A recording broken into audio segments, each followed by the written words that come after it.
Good morning Bangladeshi ভাই বোনেরা, আসসালামু আলাইকুম।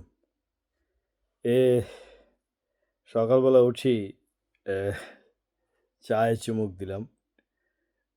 আহ, তো আগে একটু বলি, চা কি দিয়ে বানাই খাই আমি আজকে বিগত 7-8 বছর হয়ে গেছে। আপনি চা নেবেন, 1 চা চামচ মধু নেবেন।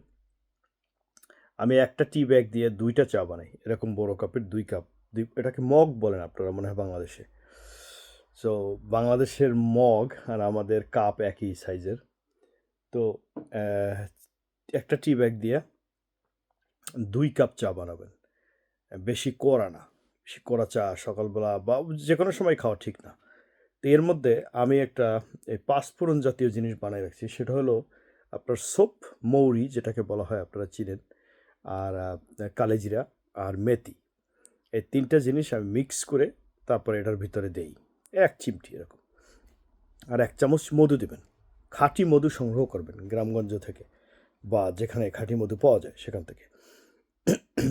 তো আর চিনির বদলে যেটাকে আমরা হোয়াইট সুগার, মানে আই মিন সাদা সাদা বিষ বলি আমরা বাংলাদেশে।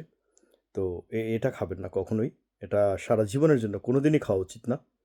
একেবারে শিশু বাচ্চা জন্মের পর থেকে মৃত্যু পর্যন্ত এটাকে কোনোভাবেই খাওয়া উচিত না, কারণ ওটার ভিতরে কোনো চিনিই নাই, ওটা সম্পূর্ণ কেমিক্যাল দিয়ে তৈরি।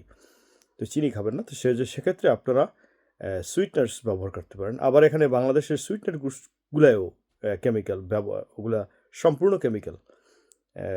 ইউরোপ আমেরিকায় যে কেমিক্যাল দিয়ে তৈরি হলেও এটা খাবার মতো, অর্থাৎ আমি এটা 100 বছর খাইলেও আপনার ক্যান্সার হবে না।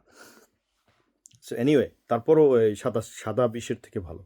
আপনি 2টা ট্যাবলেট বা একটা ট্যাবলেট দিবেন, আর 1 চামচ মধু দিবেন, আর 1 চিমটি ওইগুলো দিবেন, আর এই তো। আর হালকা করে বানাবেন।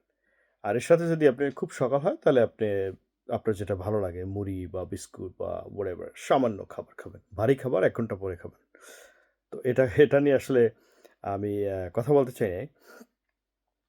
আমি কথা বলতে চাইছি অন্য একটা বিষয় নিয়ে। যেহেতু 2.5 মিনিট হয়ে গেছে, আমি আর ভিডিও লম্বা করব না। আমি এটা অন্য একটা ভিডিও তৈরি করতেছি। ধন্যবাদ সবাইকে।